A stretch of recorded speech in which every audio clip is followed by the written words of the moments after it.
finish your shit. I always say that. Like, it's so simple and so basic and obvious, but at the same time, like, I know so many writers who are like, I'm a writer, but then they, like, me with the Blackbirds, like, you get a certain way through, but then you don't finish it. And obviously the end of a story is what completes a story. So not only do you have to learn that part, but if you don't practice finishing, you don't get that cool dopamine hit of finishing a story.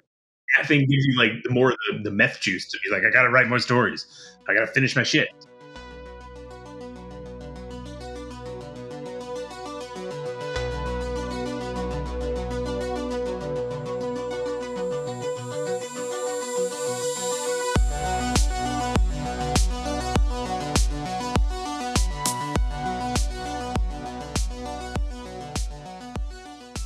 What is up, everybody, and welcome to episode 43 of SFF Addicts. I'm your host, Adrian M. Gibson, and welcome to your weekly dive into the world of science fiction, fantasy, and writing craft. Joining me, as always, is my co-host, the Chewie to my Han Solo, the Joker to my Commander Shepard, MJ Kuhn. How's it going, MJ? Hello, I'm doing great. How are you, Adrian? Doing fantastic, yeah. Just like living off that baby life and having fun. But a quick note for listeners and viewers, the official SFF Addicts Patreon and merch store are live, so you can check the links in the description to support what we do here. You can get access to patron-exclusive bonus episodes and cool stuff like the merch that MJ is wearing for anyone who's watching. And don't forget to rate and review the podcast on your favorite podcast app and subscribe to the FanFiAddict YouTube channel, where this and every other episode of the show is available in full video. And now, welcoming today's esteemed guest, Chuck Wending. How are you, Chuck? I'm good. How are you? Doing fantastic. Thanks for having me. Oh, it's a pleasure. Yeah, very excited to chat with you. But to get started, anyone who doesn't know you, could you let listeners and viewers know a little bit more about yourself? Yeah, I am Adrian's hallucination. He has had a new baby and I'm sleeping, and I'm not even here. I took too many mushrooms and things are going God. There are no books that I've written. Definitely not Wanderers and Wayward or Book of Accidents or Middle Grade Dustin Grimm. I'm nothing. I'm just a figment. Your sleepless imagination. MJ is too, then. Yeah, right? Adrian, MJ's like, she's just playing along. Tell you. Yeah. It's like a Tyler Durden thing. She just kind of wants to go with it. This is like 13 Monkeys meets Fight Club. Well, yeah, thank you so much for taking the time. And yeah, Chuck, a lot of your books are straddling the line between genres. It's like you write in horror, you write in science fiction and post-apocalypse. You've written Star Wars. Yeah. But just to kick things off, what was it that originally got you into reading and specifically into the realm of science fiction, fantasy, horror, or any genres that really stuck out to you when you were growing up? Yeah, well, when I was growing up, it was like my son only recently kind of started to get into books. And, he's 11 now. And it was this past summer, like prior summers, there was always like a summer reading, like you have to read 3 books or whatever. And it would always be, it wasn't really like pulling teeth. He wasn't really upset about it, but you'd be like, you have to, read tonight. And he's like, I'll do 30 pages. And he would read like his 30 pages and be like, done. It could be right. And it could be like 5 pages from the end. Yeah. And he'd be like, I'm done. I'm like, that's fine. That hurts my heart. Like, that's crazy. Doing this. But then this last summer, like something clicked and he was like 22 books. Whoa. And mostly horror books. So that was pretty wild to me. So, and I was kind of the same way when I was a kid. Like I really was only into reading like comic strips, like Calvin and Hobbes, Far Side. That's pretty much what I digested. That was the food I lived on intellectually. Yeah. Until one summer I discovered Lloyd Alexander's Prydain Chronicles. And so those were my first like beach reads. Like everyone else was like, time to go swim and have fun on the beach. And I'm like, shut up, I'm reading my book. I want to go pale under the umbrella. So it was that 30 pages and then I'll go to the beach. Yeah, exactly. 30 pages and then I'm out. So I would like devour those. And then Hitchhiker's Guide was next. And so it was like Ray Bradbury. It was kind of some of the classic stuff. And then it was only a few years later that my sister introduced me to horror, not via Stephen King initially, but Robert McCammon was my first sort of horror love. Okay. Now, do you remember like at what point in your book discovery reading process you first thought like, fuck yeah, like I want to be a writer, like I want to write my own book? Do you remember? Yeah, I kind of do actually, because again, like with the cartoon thing, like I wanted to be a cartoonist, and then there sort of came a point when I was like, well, I'm going to have to actually learn art. And that seems like effort, like work. But like, I felt like writing was something which I also knew would take work and effort, but like I was clicking with that. And then it was in 8th grade where I don't know what I realized about it, but I was just like, oh, this is a job. Like people, you go buy the book and someone gets paid for reading the book. And I was like, oh, that's kind of interesting. Cause like up until then, you know, like all your kid jobs are weird fantasies. Like I'm going to be a firefighter on the moon, baby. And you're just like, it doesn't matter. You don't have any sense of like money or why you need it. But yeah, that was when the first time I was like, oh, I'm going to do that. And then I did it. And it feels weird to be like, yeah, the thing I decided I want to do in 8th grade, I'm somehow doing. It feels, again, like I'm possibly just your hallucination because it doesn't. Yeah. I love it. You just found life's like, you know, you're like one of the few people with life's cheat code that I did, yeah. It, right? Yeah, because like whenever I see people like from high school or something, like, so you actually did the thing you said you were going to do? I was like, Right. yeah. I'm like, and then they're like, we didn't. I'm like, yeah. And I have been hallucinating for decades. Yeah, Adrian hallucinated me, and here I am. This whole podcast is a figment of my imagination. Exactly. It's taken a turn. I love that though, because it's like I've had conversations with my dad, and he wanted to be a cartoonist too, and he still loves to draw. But yeah, it's like this crazy thing where, you know, your young brain doesn't really know how to define like a job in terms of its actual, you know, like craft versus the learning process and the outcomes and everything like that. It's all just. Well, it's weird because like you don't want to think too hard about, like when you're a kid, like the last thing you want to, even like the last thing we're trying to encourage in our kid is, what are you going to do for a living? What's your job?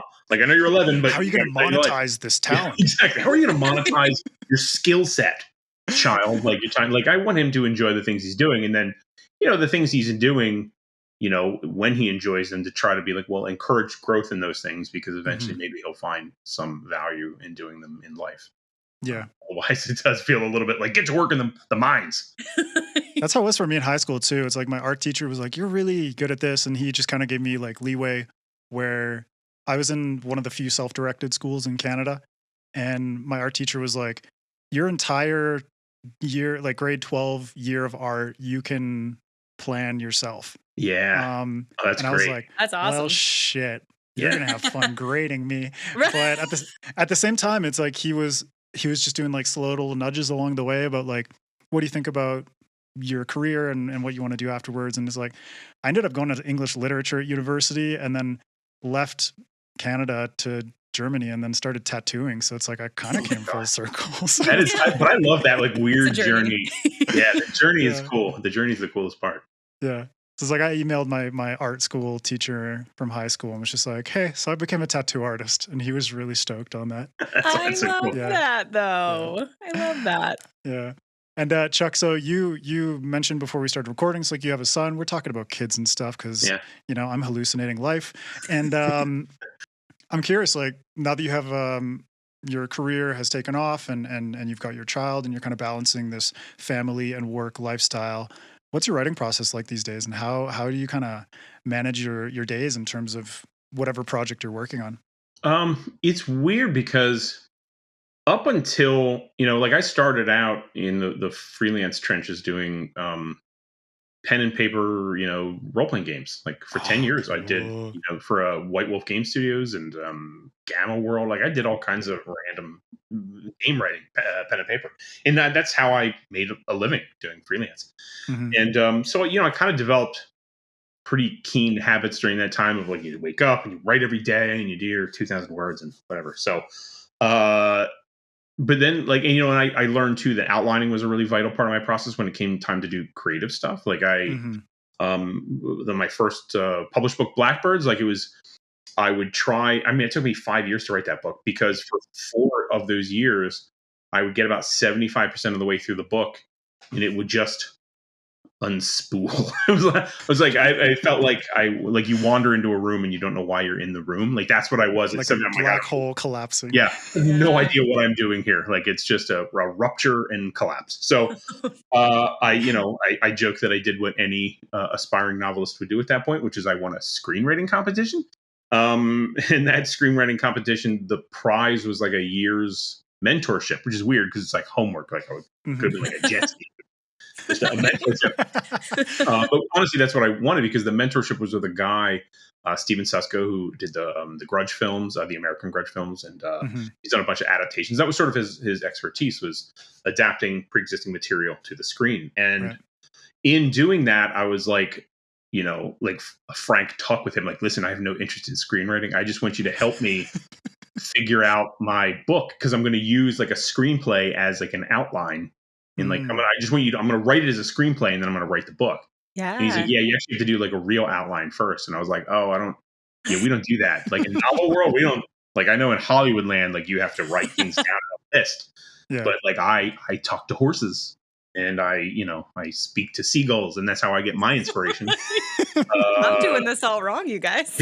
Yeah. So I'm like, MJ uses Excel, you fucking amateur. I'm doing it all wrong. All wrong. So, but his answer was, of course, like, well, how's that working out for you? I was like, oh yeah, I see what you did there. It's not working out great. So sure enough, I learned how to outline from him, and so that also became kind of a vital part of my process. And I say all this, first of all, like the core lesson there is because I tell that story a lot when I'm talking about writing, because I, having done writing books and a writing blog, like I get questions. And sometimes the people take the lesson from there that you have to outline your books. And the lesson really is, when your process isn't working, you have to change your process. Yep. Which fast forward lead me to Wanderers, which is the book that told me I don't know how to write books. It reminded me very clearly I have no idea what I'm doing. And it defied how my process worked at every turn. I did not write every day. I didn't outline a word of it, which is weird because it's a huge, plotty book. Yeah. Sometimes I would have a 300-word day. Sometimes I would have a 5,000-word day. It was just like it was a crazy book to write. And like I ran up on my deadline. I never missed deadlines, and I totally whiffed that deadline. So it was just a very different book for me. And from that point, I was like, maybe I need to treat every book like it's its own special Pokemon that needs taming and catching in its own special way. And if I learn that lesson, so I don't know how to write books, especially the one in front of me. I love that you used Pokemon as a reference. I know. Yeah, I was gonna say, let's not have an 11-year-old fall. Yeah, I was gonna say Pokemon. We've been having a lot of these conversations about how people deal with this transition from one book to another, and how it's like every book is its own beast. Yes. But I love the Pokemon reference. It's like, you got to go to a different gym and train that bad boy. Need a master ball for this Pokemon.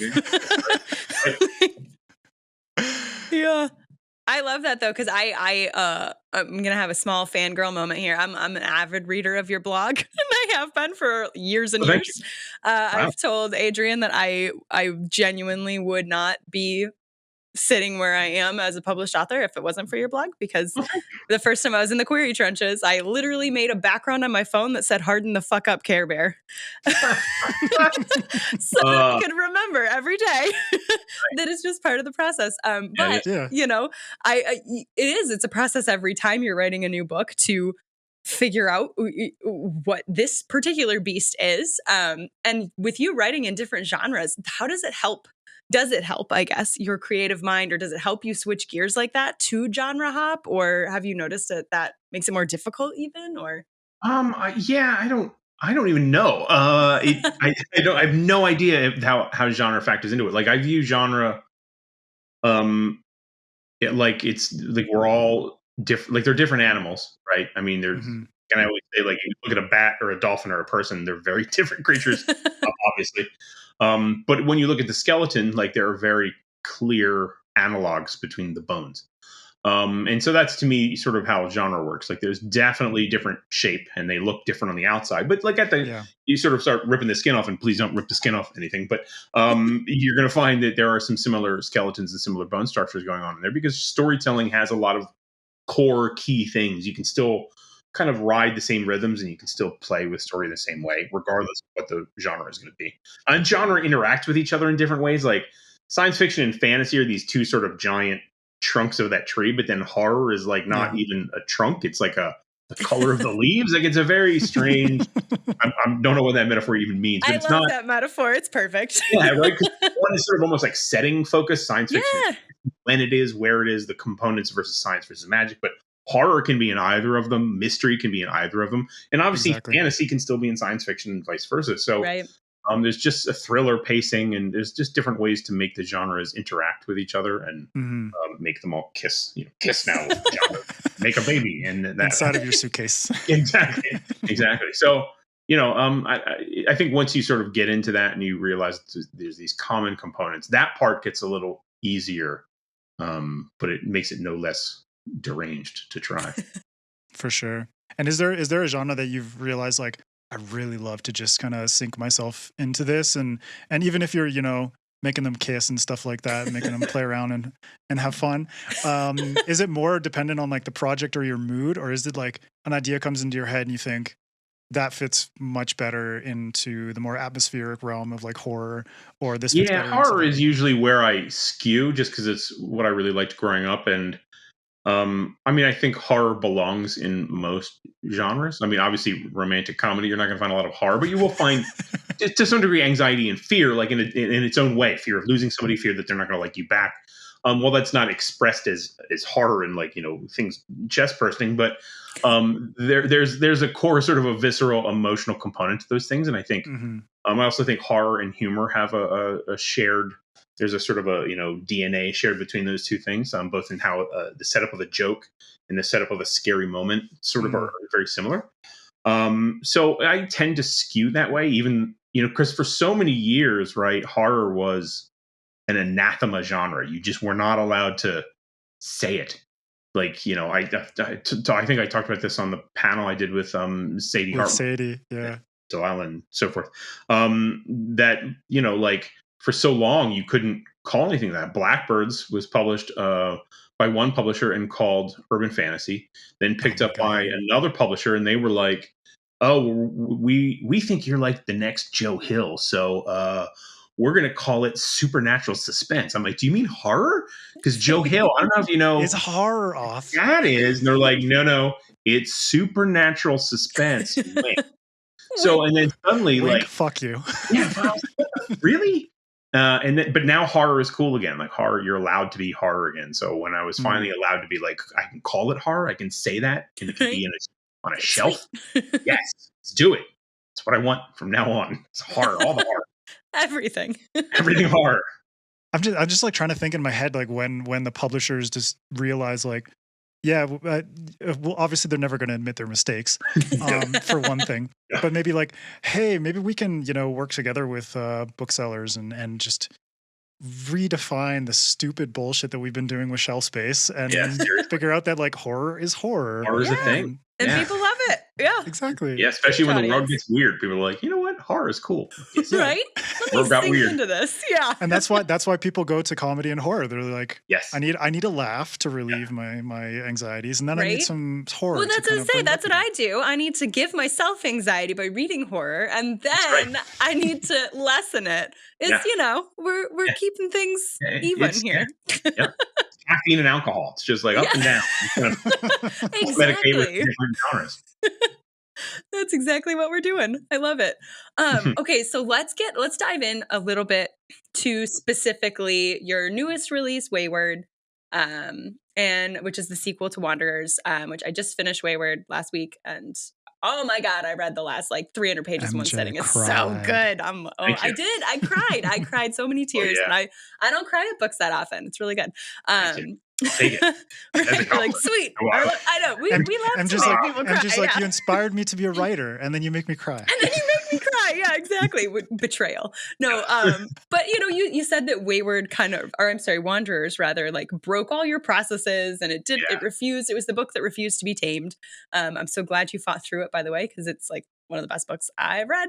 But it was, it's Shichonki. That's a big old book. And they're both big, right? How did it feel after you finished Wanderers? When you realized that you had another chonker that needed to come out from that story? Or at what point did you realize there was more to the story that you wanted to tell? Oh, with Wayward, yeah. It's like, I went on tour for Wayward, and so I would like tell people like, the thing I was really excited about Wanderers is because like I had written so many series, and it's hard to write series, and you don't really know how they're going to do. By the time you're writing the third book, you've already known that the second book didn't do that well. So I was really excited to write a standalone, and now here I am to talk about the sequel. I screwed that up really, really bad. I was just the thing about having more stories in that world was. I just wanted to make sure that I had an idea and that obviously there was a readership there. Like you don't always know that there's going to be. And so I don't, I know publishers are not super excited about investing in things that are not working out, but they do it anyway for some reason. There was like 3-book deal before we even know what it is. So I didn't want to do that. I was like, so let's wait and see. And instead of it being a series, let's just kind of take them one at a time. So it did sell well. And actually I had the idea for the sequel on book tour for Wanderers. It came to me literally on a flight, and I was like, oh, I think I understand what happens now. And so I, hastily wrote it all down over the course of the 5-hour flight or so out to the West Coast, and it pretty much matched the vision of the novel that it became. So, but the problem was I had to write it in the middle of a pandemic when like they were like, yeah, write a sequel. Like there was no pandemic except the one in Wanderers. Yeah. So suddenly there was an actual pandemic, and I was like, now I have to sort of emotionally figure out how to write this book, not just like the plot of it. Like why? And it was hard. It was really it was hard to write anything, but to specifically tackle a book that was grappling with the very thing I had wrote about in the first book was. So I wrote a book about a pandemic before a pandemic, and then I wrote a book about what happens after a pandemic during a real pandemic. So very, very tricky. That must have been so surreal because it's like, you're on tour, and that was, I guess, in the fall of 2019. Yeah. And then obviously. Oh, actually, in summer of 2019, right? Okay. July. Okay. Yeah. Yeah. And so by December of that year, it was like everything was starting to kind of trickle out of China. And then, you already mentioned it, but I kind of want to pick your brain about like how you felt in terms of following up Wanderers with Wayward, but then also like, how did your writing process kind of evolve during the pandemic while you're grappling with the crazy shit that's going on in the world around you, but then also kind of like how that reflects on the pandemic that you elaborated on in your book? Yeah, it was weird. Like sitting down, because like I knew I had to write. Initially, the first book out of the gate was going to be. And my with Del Rey after Wanderers and Book of Accidents was going to be my Evil Apples Orchard book. But because the way time was going and the way everything was happening, was like, okay, we don't want the sequel to Wanderers to go too long out from the first book.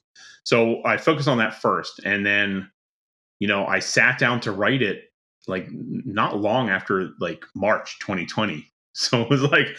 And at first I was like, it'll be great. I have a lot of free time on my hands. So, so what? My kid's here, and we have to marshal him through virtual schooling. It'll be fine. Yeah.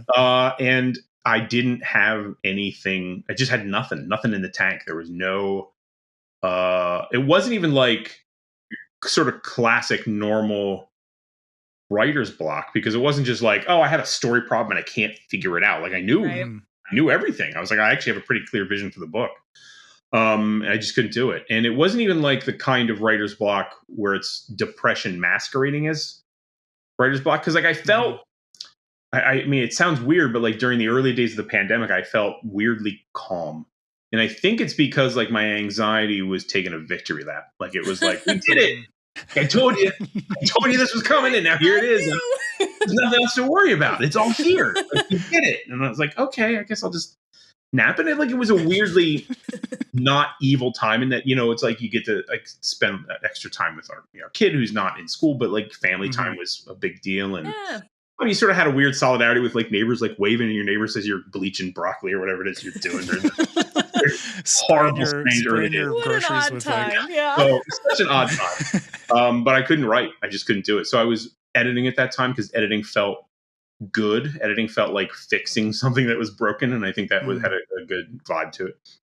But even when I finally got around to writing Wayward, it was like creeping through it. It was almost like I had broken a leg and I had to do physical therapy to sort of get back to, like a running speed, because it was like 100 words a day, 100 words a day, and then you kind of get back to like, okay, I'm going to write 250 and 500 words a day. And it was just a slow kind of ascent to that. And even when I did, the weirdest situation through Wayward was that I would sit and write every day. And normally my process is that like the story lives inside my head. So like I leave the story for the day, I go inside, and my wife calls it like living in story brain or story world. Because like she'll be like, waving her hand in front of me, like, were you thinking about the story again? I was like, sorry, I was.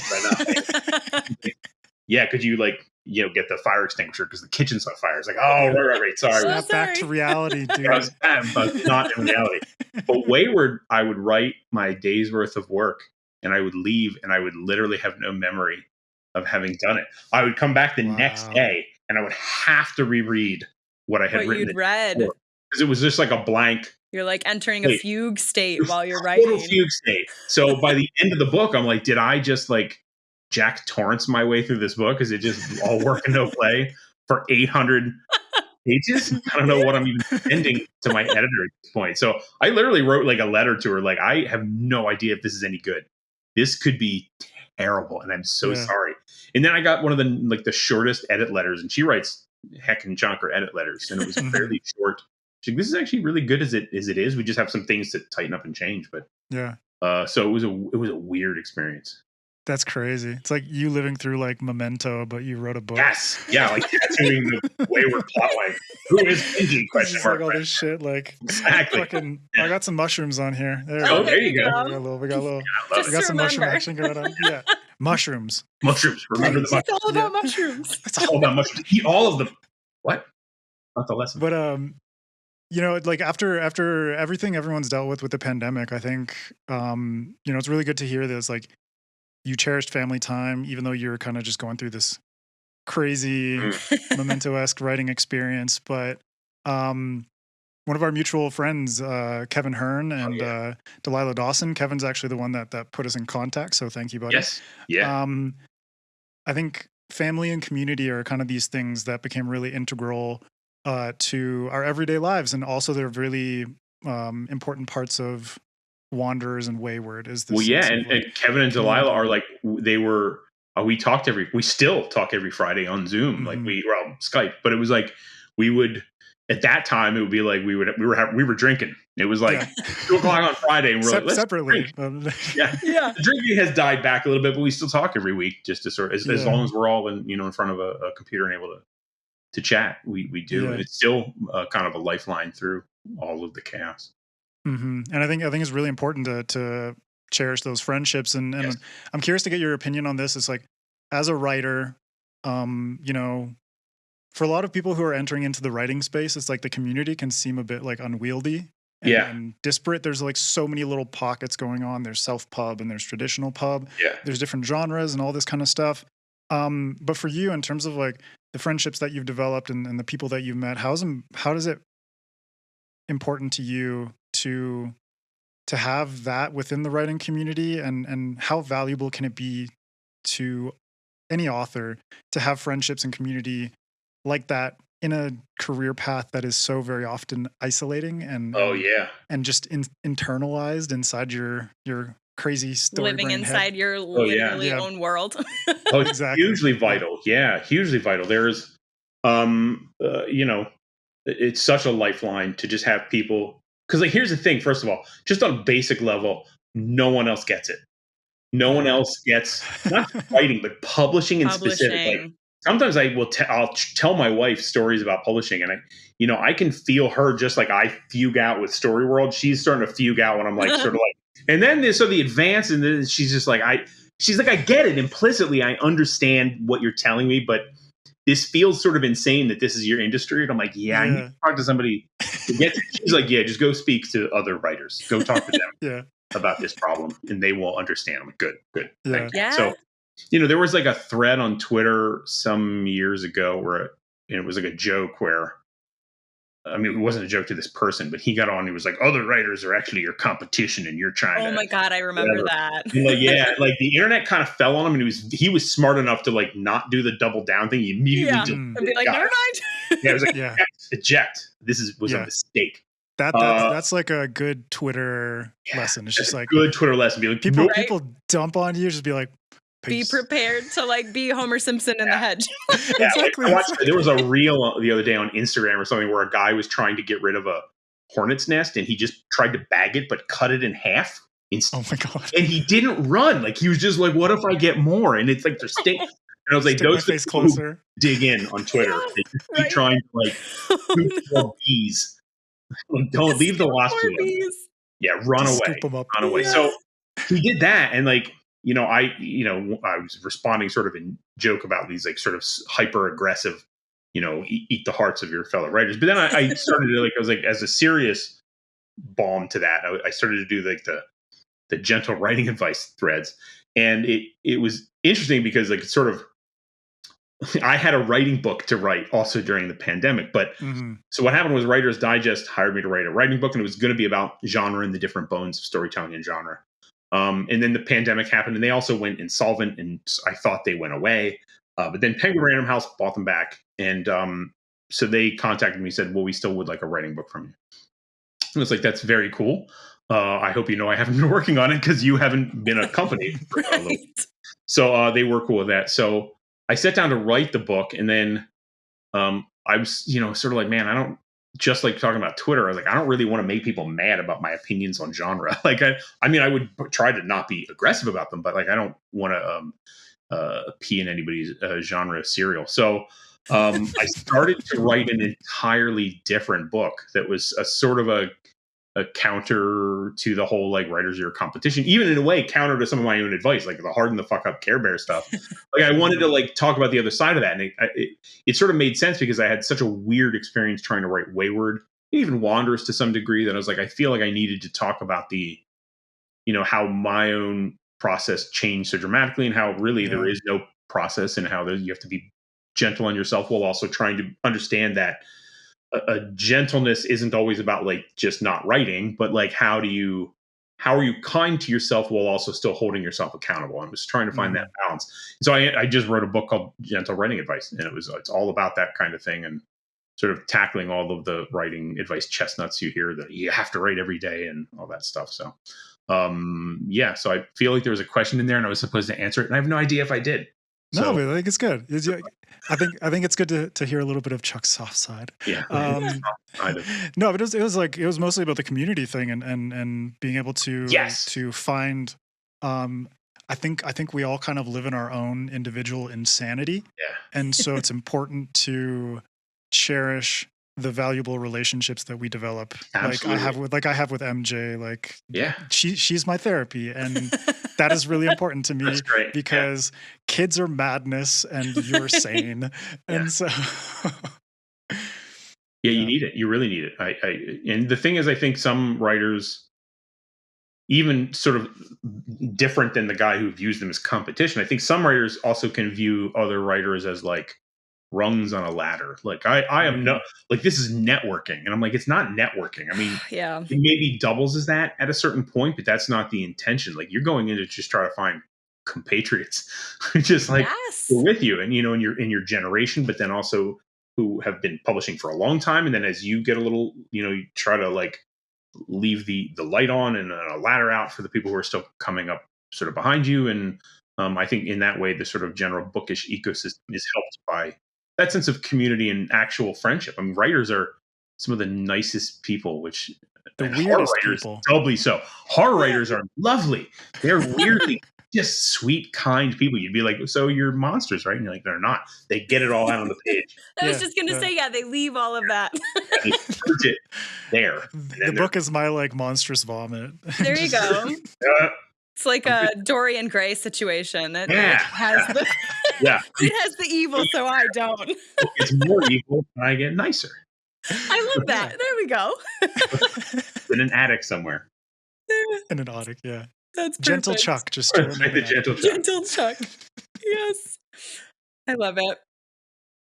So we talked a little bit about your writing advice books. So I'm just curious if you have learned yourself any lessons through writing the books to teach others, if that makes sense. Like, have That's a those good. books taught you anything?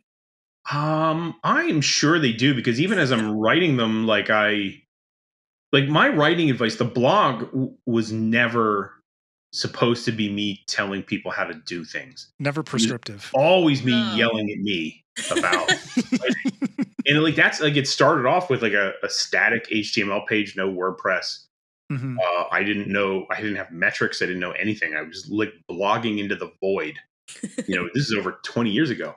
Yeah. And when I find like a friend of mine in the games industry, Will Heinmarch, told me, he's like, why don't you do WordPress so you can like have a real thing going on, like instead of this whatever you're doing. Not just this ghetto little HTML. Like, welcome you to got. my coded nothing page. And I was like, okay, sure. So I did it, and then like it was like flipping on the lights in a room and finding out you haven't been alone. It's comforting and terrifying. People imagine, like, oh no. Oh shit, Kevin and Delilah are here. Yeah, they're listening.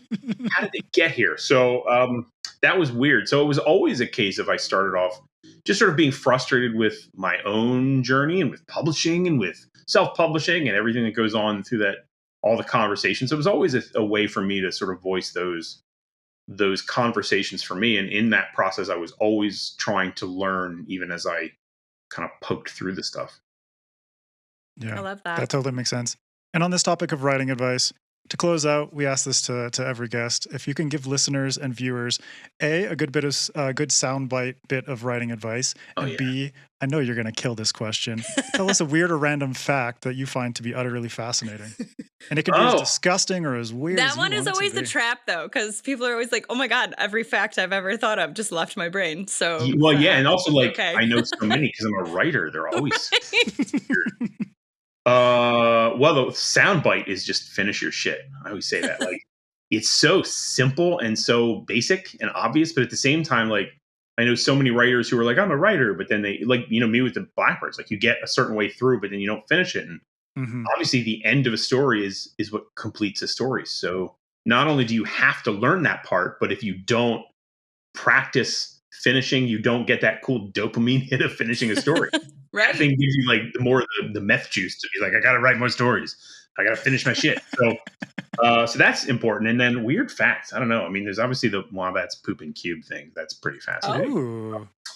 That is fascinating. I think it's cool that like, I know this is maybe one of those facts that has some very light quotes around the word fact, but the fact that they're suggesting that trees communicate with each other via mycelial networks. Yes, through mycorrhizal communication. Yeah, how cool is that?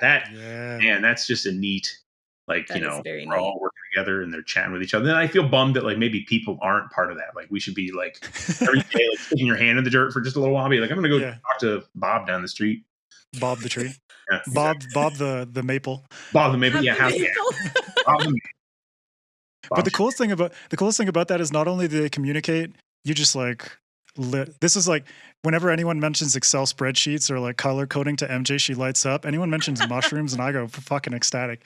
The coolest thing is that not only they communicate with each other, but they also exchange nutrients. So it's like the mycelium fuels the tree with certain micronutrients that it wouldn't otherwise be able to get, and the tree in turn provides the mycelium with the necessary carbon dioxide as like a carbon sink in order to feed them, because they're the same as us. They breathe in oxygen and put out carbon dioxide. So actually, no, they don't give carbon dioxide to the mycelium. They give oxygen. I love this though, because this mycelium discussion will lead us really well into part 2 of our discussion with Chuck. Right? Yeah. This is great. This was perfect. Setting it up. Yeah. I was your Scottie Pippen today to your Michael Jordan. Yeah, so there you go. Got this down. All right. Well, Chuck, thank you so much for chatting with us today. If you could let folks know where they can find you on social media. Oh, yeah. If social media still exists by the time you're chatting with me, I'm definitely on Twitter at Chuck Wending, and it's a hell realm, and it's collapsing daily. But generally, you can find me at my blog, terribleminds.com. That is the safest, most stablest place.